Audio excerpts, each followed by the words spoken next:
Sensational Saturdays, Hawks, Hoops, Talk, and Squawk. The 1980s Philadelphia 76ers all-decade team. Let's start with the team accomplishments. 1979-1980 NBA Eastern Conference champions. 1981-1982 NBA Eastern Conference champions. 1982-1983 NBA Atlantic Division Eastern Conference champions and NBA World Champions. The MVPs, Julius the Dr. Erving, 1980-81 NBA League MVP, and 1983 NBA All-Star Game MVP. Moses Malone, 1982-83 NBA Regular Season and NBA Finals MVP. Bobby Jones, 1982-83 NBA Sixth Man of the Year. The NBA All-Stars for the 80s. Julius Erving, 1980, 1981, 1982, 1983, 1984, 85, 1986, and 87. Moses Malone, 1983, 1984, 1985, and 1986, although he wouldn't play in the 84 game due to injury. Maurice Cheeks, 1983, 1986, 1987, 1988. Charles Barkley, 1987, 1988, 1989. Andrew Toney, 1983 and 84. Bobby Jones, 1981 and 1982. Billy Cunningham, NBA All-Star Game Eastern Conference head coach, 1980, 1981, and 1983. The East went 4-0 in the 4 games that Billy Cunningham coached as 76ers head coach. Now let's go to the 80s could've, would've, should've, the what ifs. 1980-81, had they won the Eastern Conference Championship and the World Championship, as they actually capitalized on a 3-1 lead over the Boston Celtics, winning the series in Game 6 at the Spectrum. Goes on to beat future Sixer Moses Malone and the Houston Rockets in 6 games to clinch the 81 title. Remember, these are what ifs. 1982-83, Bobby Jones is named Defensive Player of the Year and Billy Cunningham is named NBA Coach of the Year. Defensive Player of the Year went to Sidney Moncrief and Coach of the Year went to Don Nelson. Bucks got us for 2 awards that should have been in Sixers Nation 76. More what ifs. 1984 NBA All-Star Game. Dr. J actually wins the first slam dunk contest and follows it up with 34 points, 8 rebounds, 5 assists, 2 steals, and 2 blocks, which were his actual numbers, except he didn't win the East MVP. In this what-if scenario, Doc does win East MVP. I think they didn't want to give it to him back-to-back years because he was the All-Star MVP the year before in L.A. I think that's the only reason why Isaiah Thomas got it. No disrespect to his performance because he played great. Not that he wasn't deserving, just that Doc was more deserving. More what ifs. Sixers overcome the 2-0 deficit to eliminate the New Jersey Nets in Game 5 of the quarterfinals. Then proceeds to beat the Milwaukee Bucks 4-3 in the Eastern Conference Finals before falling to the eventual champion Boston Celtics in the Eastern Conference Finals 4-2. 1986, Charles Barkley, who averaged 20 points and 12 rebounds in his sophomore year, makes the All-Star team. Chuck should have joined Doc, Moses, and Mo Cheeks on that 86 team, but they gave the nod to Buck Williams. Not that Buck Williams wasn't deserving, just that Chuck was more deserving. 1985-86.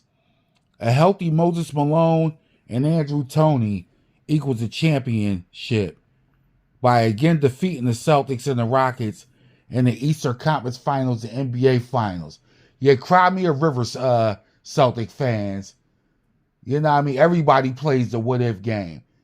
People knock the 83 Sixers all the time, claiming, oh, the Lakers were hobbled and missing players, blah, blah, blah. Well, same thing goes here. A healthy Andrew Toney and Moses Malone and on that 85-86 squad, and we're not talking about that Celtics team. It is what it is. It is what it is. More what ifs. The Sixers don't stupidly trade Moses Malone. Instead, Big Mo plays for Philly and is an all-star over the next 2 seasons, forming a top-notch rebounder tandem with fellow all-star Charles Barkley. Sixers reach the semifinals in each season as Doc soars into the sunset in 86-87, following another classic battle against the Celtics. Now, let's do the lineup, the roster for the 1980s all-decade Philadelphia 76ers. I mean, it should already be known that the starters are Mo Cheeks and Andrew Toney at the guards, Julius Dr. J. Erving and Charles Barkley at the forwards, and Moses Malone as the center. You know what I mean? Any other lineup would just be inaccurate. 6-man, of course, Bobby Jones. Daryl Dawkins, your unofficial 7th man. He headlines the reserves.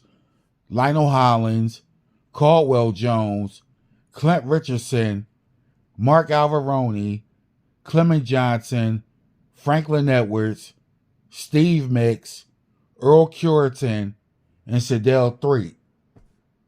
That's a 16-man roster. I had to include majority of the 83 championship team. Even though Mark Alvarone really only played 2 seasons and some change, but Clement Johnson, you know what I mean, played 4 seasons with the Sixers, was solid. Earl Curitan, despite only playing 3 seasons with the Sixers, you know, I had to save a roster spot for him. That little sky hook over Kareem, his only basket of the 83 playoffs. I mean, I just had to add him just off the strength of that. Yeah, he'll be on the reserves and appear in a few games, but he was still worthy of a spot. You know, Sedell Threatt, he's a post championship team player, but he was solid as mostly a third guard, even started on occasion. He's deserving of that final guard spot. You know, you got Cheeks and Toney at the guards. You got Hollins and Richardson as your 2 main guards off the bench. Then you have Franklin Edwards and Sedell Threatt. You know, you got a plethora of big men. You got Moses. You got Clement Johnson, Caldwell Jones, Daryl Dawkins. Then you even got Steve Mix. You know, Steve Mix in the 80s was on the downside, but he's still deserving. You know, that's a great squad. No doubt your head coach will be Billy Cunningham. Matty Gukas, Jack McMahon will be your 2 assistants. You know, no place like home, the Spectrum, with the classic road reds and home whites. Big Shot, your mascot. Dave Zinkoff on the mic. Pat Williams as the GM. John Nasty, assistant. and Harold Katz as the owner. I know cats don't like cats for messing up that team, but nonetheless, you got to pay homage to the guy that was actually the owner when they won the championship.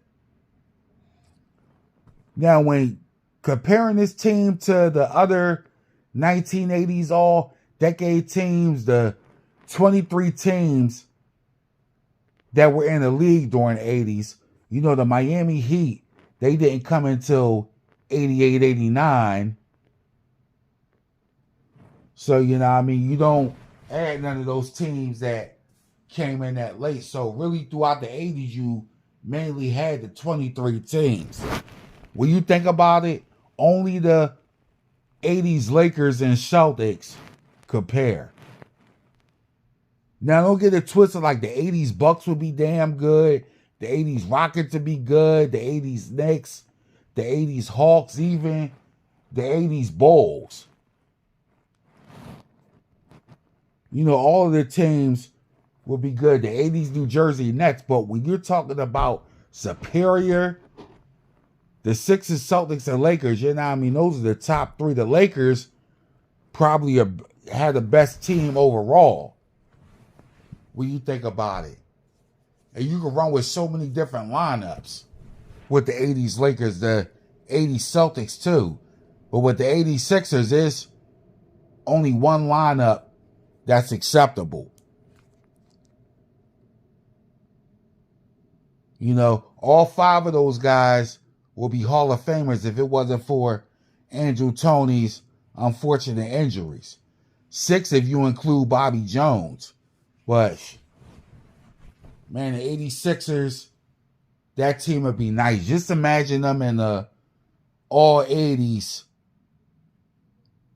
NBA with the likes of the 80s Celtics, 80s Lakers, 80s Knicks, 80s Nets, 80s Pistons. The 80s Pistons would be nice. You know, you would have majority, damn near that whole Bad Boys roster. You know what I mean? Kelly Tripucka that played there earlier in the decade. Man, they would be nice. But the 86ers, just imagine that team. You're talking about a prime Doc, prime 81 MVP, NBA champion Doc, MVP Moses. Shit, 88 Charles Barkley. Yeah, the Sixers didn't make the playoffs at 88, but 88, 89 Barkley, that's top prime Barkley right there. Not to say he wasn't going into 90 and 91, but like 87, 88, 88, 89 Barkley. This is the Barkley that's going to be on this team. Chuck that was averaging damn near 30 points. I could already see Chuck leading the Sixers and scoring on this team.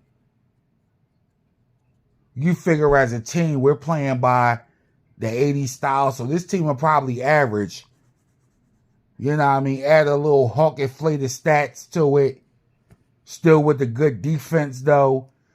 I can see this team averaging close to 120 a game, maybe 125.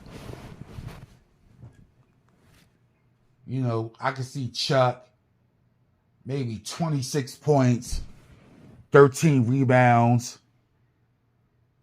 Moses 24 points, 15 boards. Doc will probably average about 24 points. Andrew Toney's going to get you a dub. And a prime Mo Cheeks, like mid to late 80s Mo Cheeks. Not that champion Mo Cheeks, but Mo was still getting better, like going into the mid to later, like the mid 80s. Mo and his team, Mo could get 12, 13 assists easy on his squad. Easy. Mo would have a gang of 25 and 20 assist nights on his team. I can see Mo easily 15 points, 13 dimes, 3 steals on his team. Bobby Jones off the bench. You know Bobby Jones, maybe 11, 12 points. Same with Tawk. The two of them will probably combine for maybe 25, 26 a game. You know, Tawk will have his games off the bench 20 points. You know, Bobby Jones with the Stellar White Shadow secretary defense. Lionel Hollins, he'll be good for 6, 7 points off the bench. But you would have your nights where Train would really be balling like that third guard. He would have a couple games off the bench with 20 points. But for the season, he'll probably average maybe between 7 and 8 points. Same with Clint Richardson.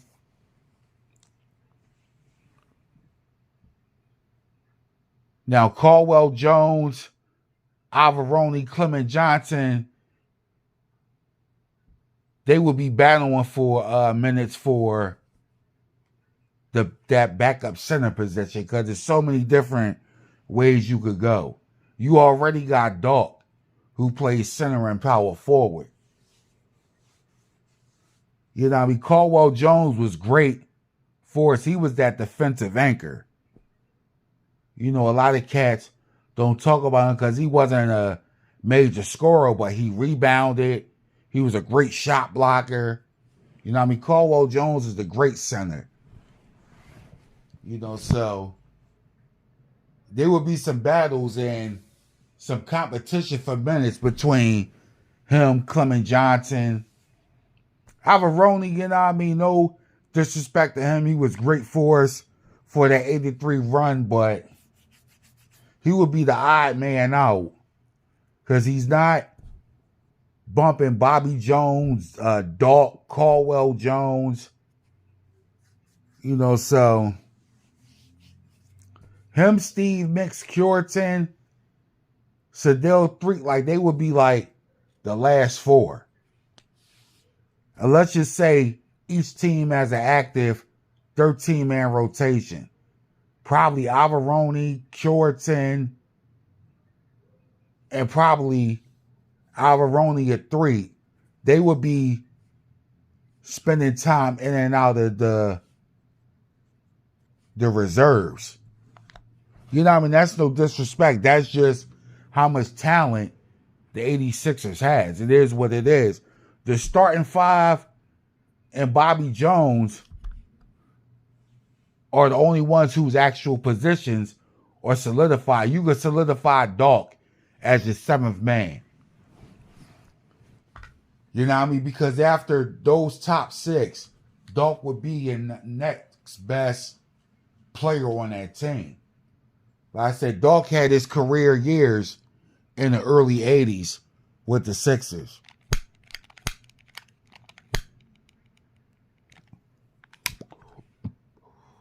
A lot of cats be campaigning for Tawk to have his number retired. Like, I don't know. Like, Tawk's popularity overshadows his actual production because he was a great guy like that. But I'll get into that whole topic on another video. But that'll be your 86ers.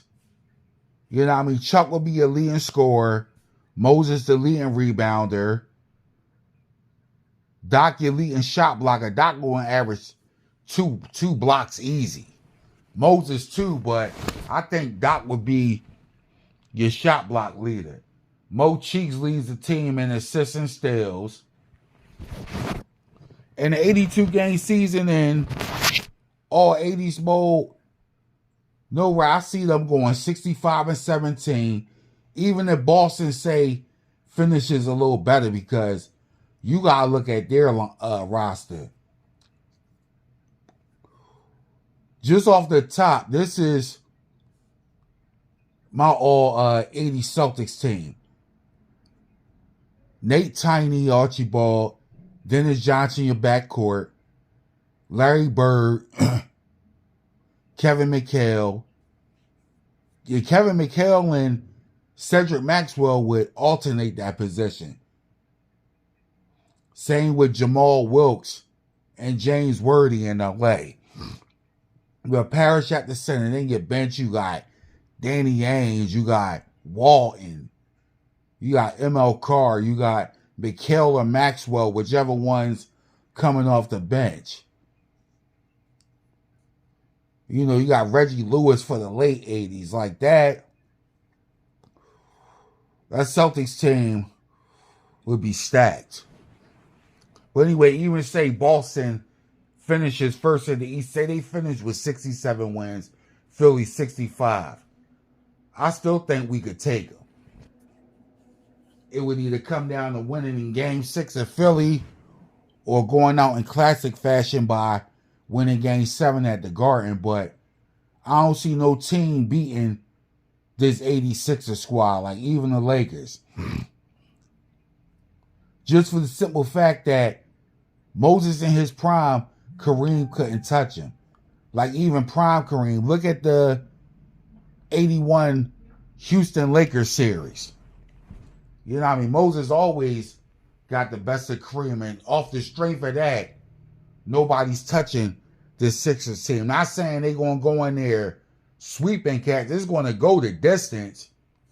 Because the 80s Lakers and Celtics are no joke. But just off the strength, you're talking about a prime MVP Moses. Put a prime MVP Doc and a young MVP prospect in Charles Barkley. And a prime Cheeks and Tony, like you're not touching that. Then we beat the Lakers in 6 or 7. Either way, I can see the 86ers winning a title. Now let's base all 1980s decade off of the actual 80s decade, where it would be an actual decade period where the 80s all-time NBA are playing 10 seasons in 1980s format. The 86ers will win no less than 3 of those 10 titles. No less. You know what I mean? No doubt the Lakers and Celtics will split the rest. Because I don't see no other 80s squad topping them. And I'm talking about a league with no injuries, no bullshit like that. So everybody's healthy. Like, man, ain't nobody touching that. I'm soaring with the 80s all-decade Sixers, man. Just think about that team. That combination of players in the home whites at the Spectrum. Zinkoff, Erving. You know what I mean? Malone. Man, just how sensational that would be. All that collection of players in the Road Reds beating the Lakers at the Forum. Taking on the Celtics at the Garden. The legendary Boston Garden. Like, man, that's a squad. But I can see that like in an all 80s NBA, like say it goes, it's 10 seasons. They're winning no less than 3 titles out of that decade. Just imagine the All-Stars. We have all 6 of those players, the starting 5 and Bobby Jones, because in this mode, the All-Star game would be 15-minute quarters and consist of 18 players for the East and West. So your top 6 Sixers are all All-Stars. The years Billy Cunningham ain't the coach, it'll probably be Casey Jones for the Celtics. You know, Pat Riley will coach the West probably every damn season. Just think of that 80s Lakers squad. Like, they're not winning no less than 3 titles. You could go Magic, but then in the backcourt with Magic, you could go either Norm Nixon or Byron Scott. Small forward, you could either go Worthy or Wilkes. Power forward, you could go Rambis, AC Green, Michael Thompson. You already know Kareem got the center spot. Man, it's just like so much you can do But with the Sixers, they have the set starting five. Then think of the Bucks, Moncrief, Paul Pressey, Marcus Johnson, Terry Cummings, Bob Lanier. Off the bench, Junior Bridgman, Ricky Pierce, Craig Hodges, Brian Winters, Alton Liston. Man, that Bucks team, Don Nelson, no doubt the head coach. 80s Rockets, you have Moses and Hakeem up front. Ralph Sampson. Shit, you can run with a triple tower lineup. You put Ralph Sampson at the 3. You know what I mean? Robert Reed, Lewis Lloyd, Mitchell Wiggins. That Rockets team wouldn't be no joke in the West. I think they would be the only team to push that 80s Lakers to the brink, just off the strength of Moses and Hakeem, who did his thing against the Lakers in the 86 Western Conference Finals. You know what I mean? The 80s Bulls, a young MVP MJ. You know what I mean? Reggie Theus. Man, that would be something. But the 86ers, no doubt, will be a powerhouse. No doubt. But anyway, this was some Hawks Hoops talking Squawk. Stay tuned for more content. Subscribe to the channel and Hawk out.